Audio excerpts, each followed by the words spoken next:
And the final reading's not quite got the whole cast, so can we thank the readers at this point? They've been absolutely brilliant. Really great. Chris, I don't know, why did Chris get picked? He seems like a perfectly lovely chap to me. I don't know why you were deemed appropriate. Your inner Alan Rickman was coming out there, Chris. It was fantastic. Well, it's a great story, isn't it? It's a story to be enjoyed. So do you want to just turn for a minute to someone beside you? What have you been enjoying in the story of Esther?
Okay, just a couple of things to say before we get into this one. The first thing I want to say is to those of you who wouldn't yet call yourself Christians, it's brilliant that you've come this weekend, and it's even more brilliant that you've found this church family. And I guess there might be things that have come up this weekend that you're sort of working through. Feel free to come and grab me during one of the breaks, but there'll be stuff you want to process as you go home. And you know this already, but keep chatting with the folks at church that you've been chatting to. They'd love to help you keep working through where you're at with all of this. And then the other thing I wanted to say, a couple of you asked me about the Persian Empire stuff and the British Museum stuff. Do check that out online. We know a lot about the Persian Empire, actually, because it's not, if you think about when the Roman Empire was, it's not that far before that, the Persian Empire. Some of the details in Esther that you may think sound most exaggerated and eccentric actually check out so well with details that we know about how the Persians operated. So it's fascinating stuff if you want to check that out. There was an older guy who decided he wanted to adopt a child. It's quite a unique thing, adoption, isn't it? Some of you will know that from your own family stories. The parent, by definition, decides to love you, to make you one of their own. So he went into the orphanage. It was one of these old style ones with the cots all the way around the room. Dirty nappy smell lingered. His eyes fell on this particular child. It wasn't that it was especially cute. The child was an ugly little rugrat, to be honest, but the man had decided that this was the one. And the reason it was such a special adoption was because it turned out the kid was from a slave background. The father was a king. What a turnaround in fortunes this child was about to enjoy. God, the Father, and Israel, his son. It's what the whole Bible story is about, a relationship between God and his people, his children. Out of Egypt I called my son. And there were ups and downs in the relationship, partly because of hostility out there, a lot because of wandering hearts in here. The one constant was the character of the father, just relentlessly faithful to his promises, even when he has to send his children into exile because of their own disobedience. God had bound himself permanently in such a way that everything that happens to them ultimately reflected back on him. Promises to the world through the family of Abraham, remember? Exodus, I'm going to rescue you so that you know me, but Pharaoh will know me and the world will see how great and mighty I am. And that's all why what we heard yesterday was so shocking, because a plan to annihilate all the people of God is a plan to annihilate the promises of God, is a plan to annihilate the very character of God. Do you think you know anything about the Lord, Yahweh? Things you feel sure that you trust and love about him? Well, for his precious people to be completely wiped off the planet would throw all you think you know about him into doubt. So, first then, let's enjoy watching deliverance arise, which it surely will. That was the phrase Mordecai used to Esther when he assured her that relief and deliverance would arise for the Jews, even after this grim annihilation order's been declared over them. And you remember we left things on a cliffhanger. Queen Esther's just resolved to confront the king about Haman's evil plan. And she comes into her own now, Esther. She really takes over from Mordecai. She's the main character now. She not mentioned, it seems, to her husband that she was a Jew. And so 5 verse 1, on the third day, Esther put on her royal robes and stood in the inner court of the palace in front of the king's hall. Now, that sounds harmless enough, but we heard in chapter 4, you can't just walk into the king of Persia without an appointment, even when you're his wife. And the incentive to make sure that nobody sneaks in is that if you do, you get executed. It's quite an extreme way to avoid interruptions, but you die for coming in without an appointment, unless when you do, he graciously holds out the scepter. Esther takes the risk, 5 verse 2.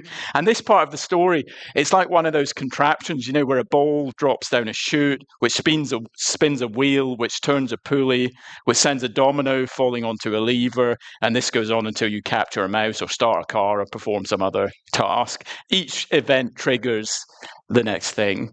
Esther's risk-taking is the trigger. So 5 verse 2, when he saw Queen Esther standing in the court, he was pleased with her and held out to her the golden scepter that was in his hand. Phew! Means he's in a good mood. Probably means he still fancies her. But it's just one very small hurdle cleared, because verse 3, then the king asked, "What is it, Queen Esther? What is your request?" And then Esther says, "Come to this feast," but when he puts her on the spot over dinner, does she bottle it? She certainly decides to delay. "Come back to another banquet tomorrow," she says. "Bring Haman, and at that feast I'll make known my real request." This is where the action mainly cuts to Haman. Haman the Agagite. What do we think about him, children? Oh, well done. Still awake out there, some of you. He's the prime minister, and all these intimate dinners with the royals make him very happy. And it would. I mean, imagine our king messages you and says, "Come over for dinner." You're thinking, some great banquet. No, just you, Charles, and Camilla. Wow, what an honor. Get to find out what he really thinks about Meghan and Harry, all that stuff. Fantastic. Well, that's how Haman feels. But there's one person who always manages to strike a bum note for Haman. 5 verse 9. Haman went out that day happy and in high spirits, but when he saw Mordecai at the king's gate and observed that he neither rose nor showed fear in his presence, he was filled with rage against Mordecai. Esther's cousin still not bowing. Urgh! I mean, I know that we've legislated to annihilate all the Jews, but And Haman at this point decides he needs therapy. 5 verse 11 is his therapy. Do you see what his therapy is? His therapy is to get his wife and his friends together and say, "Guys, it would just really make me feel better if I could just talk to you about me for a bit, all I've achieved."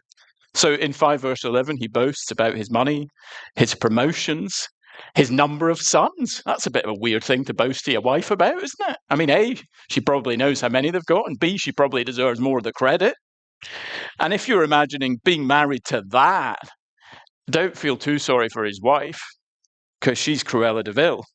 Verse 14, his wife Zeresh and all his friends said to him, "Have a pole set up reaching a height of 50 cubits and ask the king in the morning to have Mordecai impaled on it." Now, this makes things very tense at this moment. because Haman's off to see the king for permission to hang Mordecai. Meanwhile, Esther has delayed in making her request. Will that turn out to be a costly delay? It's out of her hands now. But it just so happens that the king couldn't sleep that night. We're now in chapter 6, verse 1. He asks them to bring the book of the record of his reign. It's the same therapy as Haman's. And it just so happens in 6 verse 2, they flick to the page about the time a guy called Mordecai saved the king's life. It was a footnote at the end of the first talk, end of chapter 2. You might not even remember it. The day Mordecai uncovers this plot, saves the king. But that was it. It just got noted in a book and they've all forgotten about it. 6 verse 3, what honour and recognition has Mordecai received for this? The king asked. Did we give him a knighthood or an OBE?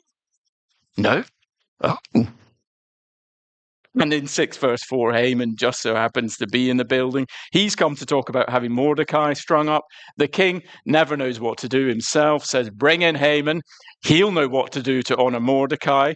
And 6 verse 6 is absolutely brilliant, isn't it? 6 verse 6. When Haman entered, the king asked him, what should be done for the man the king delights to honour? And we know about Haman's ego. The king's talking about honouring someone.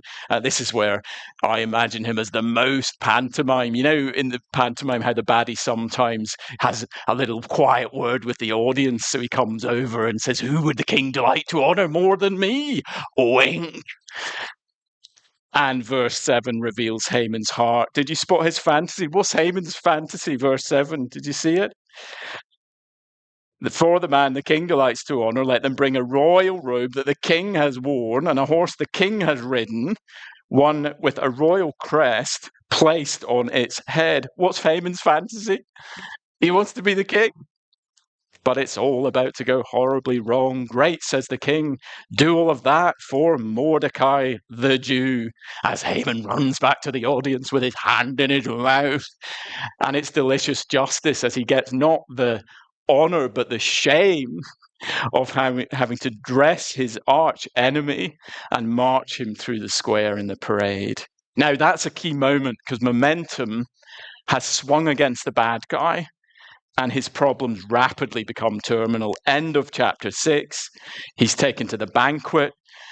Queen Esther finally tells the king she's a Jew and appeals to him to save her people and unveils the plotter. We're now in chapter 7 and verse 5. 7 verse 5. King Xerxes asked Queen Esther, who is he? Where is he, the man who has dared to do such a thing? Esther said, an adversary and an enemy. This vile Haman. King storms out onto the garden. He's made this irreversible edict. What's he going to do? Walks back in at just the moment from just the angle he's looking at. It looks like Haman is assaulting the queen. That in itself grounds for instant dismissal. And 7 verse 9, this eunuch Harbona, I think Harbona must have been the class telltale at school. You know, sir, he's actually got an impaling pole in his own garden. Just if it's helpful to mention. And in terms of the tension of the whole book, that is the end of the story. We know it's going to be all right for Esther and her people now. Verse 10 of chapter 7, they impaled Haman. 8 verse 1, the king gave the queen the estate of Haman. 8 verse 2, the king took off his signet ring, which he'd reclaimed from Haman, and presented it to Mordecai. And Esther appointed him over Haman's estate. And that, children, is how it happened. There just happened to be a gallows, and there just happened to be a sleepless king. And there just happened to be a king who walked in at the right moment. And there just happened to be a queen who just so happened to have been raised into position, who just so happened to be of the same people group, of the people who just so happened to find themselves being delivered from destruction. It's a great story, isn't it? How are we getting to know God better here, though? And are we right to think we can get to know anything about God in a book where his name is never mentioned? Well, I think it's the text itself that drives us to look for a higher power. So we saw they literally rolled the dice to decide government business in Persia. That seems an invitation to ask questions about who or what determines outcomes. Deliverance will arise, that suggestive comment, without ever taking us to a particular place in the Old Testament that proves it. And here's another suggestive comment. I skimmed over it. 6 verse 13, Haman's wife. She might be Cruella de Vil, but she's spot on theologically. 6 verse 13. His advisors and his wife Zeresh said to him, since Mordecai, before whom your downfall has started, is of Jewish origin, you can't stand against him. You will surely come to ruin the Jewish people. If you mess with them, you'll be in trouble. To which Haman might say, well, thanks a lot. You could have told me that before now. But she's right. The Jewish people, still no explicit quotes. It's making us do the work deliberately. But every time they're mentioned, 40 times in Esther, the Jews, it reminds us that these are not just any people. Are there covenants about them and a track record? We've got to do the work. We've got to remember what we know into the situation. So let's make a general observation about God first. Providence. Theologians talk about the doctrine of God's providence. It's about his ongoing relationship with the world he has made in his not just sovereign, but good, purposeful involvement in all the details. So, if God's behind this rise and fall, how many details does that mean he was sovereign over? Well, he was sovereign over the king's drunkenness that meant he sacked his first wife. He was in charge of how good-looking Esther was and the king's liking of her. The mood the king happened to be in when Esther went to see him. The decisions Esther and Mordecai made all the way through this book, for good and for bad. The evil plan to build the execution device. God was behind the sleeplessness of the king that night and the nighttime reading material. And God was somehow in charge of the exact moment and the exact angle the king was looking at when he came back in the room, and a whole bunch of other stuff as well. His name's never mentioned. And that's deliberate because it feels like our world. You get no running commentary from the BBC about how Ukraine or Iraq is playing into God's bigger purposes. Persia, by the way, that we're reading about here, that's Iran, the hottest place of conflict on the planet today, under his providence. The lot is cast into the lap, but its every decision's from the Lord, Proverbs 16. The king's heart is a stream of water in the hands of the Lord. He turns it wherever he will, Proverbs 21. You meant evil against me, Joseph to his brothers. God meant it for good. And I know that digs up a whole heap of questions about God's sovereignty, his relationship with evil. The Bible's really clear. God doesn't directly cause evil or sin or take pleasure in them. But if it blows your mind thinking about how God's involvement in the world engages with our involvement, good. It should. The omniscient mind of God. And then this whole tapestry of interconnected events that in the middle of the story, we could never possibly work out how they all weave together or how he's using them. But we can be sure he's using them. We sometimes find God's sovereignty offensive, I think, for a whole host of reasons, maybe cultural partly, to do with the level of control or freedom we've been led to expect over our lives. You know, God's rule over history is meant to be a pastoral comfort. That's how it's presented in the Bible. And it would be a real shame in our generation if this doctrine that's meant to be a comfort saps the joy out of the gospel for us. Because you will need strong beliefs about God's providence as you go through life, the highs and lows of church life together, that in all things, he is working for his glory and our good. We mentioned that at Euston Church, we started meeting in a university classroom. We once got reported to the university because someone complained that I was a hate preacher. And that felt really vulnerable at the time when it seemed like the whole ministry hung on that venue. None of it was outside the providence of God. We never then imagined a time when we wouldn't be able to meet physically as church. New challenges for all the churches in COVID time, weren't there? None of it outside the providence of God. Whatever the latest or the next, perhaps as yet unknown challenge in the life of City Gates Church, he's got it covered. And then deliverance will arise. That's the specific angle on his providence. That means we need the book of Esther. So we may feel uncomfortable with talk of divine decrees and his sovereign hand as if that is a heavy hand. But God asserts his rule in history to the end goal of his people's rescue. Rescue's the golden thread that runs all the way through Scripture. It's what he reigns for. That is the point and the purpose of his control, his glory through your deliverance. And isn't that wonderful? Because it means that if you've got a God who's fully invested in you relationally and fully sovereign over the script, nothing can stop you in that sense, as the story of the rest of the Bible and church history testifies to.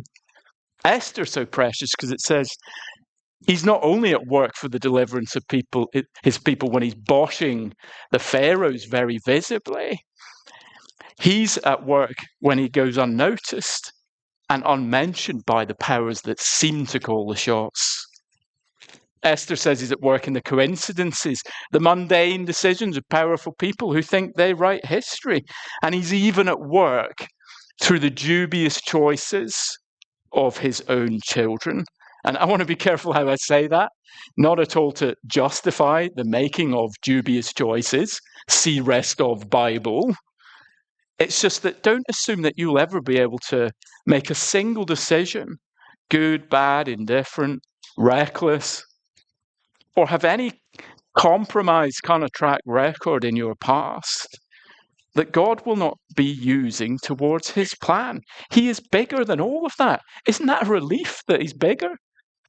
I find it personally such a relief that he is bigger than all the choices and actions I've made in my life.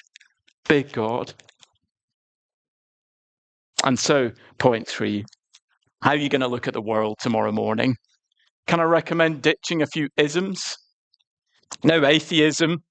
Just because you've got an explanation in cause and effect doesn't mean he's not writing the script. I wonder, can we Christians function as atheists when we forget to thank him for all the details? No, polytheism, it's not that he's God in Jerusalem and the church, but he's not God in the classroom or at the hospital or the office. No dualism, no battle of equals between good and evil. He's using all the evil towards his good. No deism, that's the God who just winds up the clock and lets it run. No fatalism, no randomism, random's not an ism, no randomness, all of which is to say, don't make big distinctions between natural and supernatural events, or speak of secular spaces as if they're not all his spaces, or speak of divine intervention or God moments as if they're not all God moments.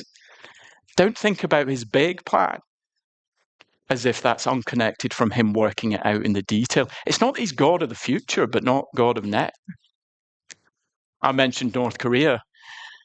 If you're there in one of those prison camps this weekend, looking at the guards, every mood, every neuron of their brain, every sound from the PA desk. But in those camps, every executive order they make, every prison governor, it's all under the government of God. And then you, wherever you're going to be tomorrow morning, your teacher, your supervisor, the mood they're in when you see them this week, something that gets decreed tomorrow that knocks on in effect onto you, he's sovereign over that script too. So when the powerful people seem to be writing history, and when they don't seem to tolerate the gospel, and when you think it will all go horribly wrong if you're a little bit bolder, who do we think is running this show? Do you think that just because a lot of people in Britain don't talk about him, that God's plan won't be achieved? Do you think that suddenly he's changed his mind about his precious children? It's story resolution time here. We still live in the middle of our deliverance story, but there's no suspense about the outcome. So sorry if you like a cliffhanger. This is total spoiler alert. Your ending is this. Your ending is that you will spend all eternity, that's longer than 180 days, by the way, all eternity, delighting in the presence of the real God King, who only ever acts and loves for the good of his bride. You're heading to the King's feast, people of God. That's your ending. It's the best ending. So keep being the different ones and stay bold. You are no fool to trust him during your time in exile, because relief and deliverance, the Lord's got it covered. Should we pray?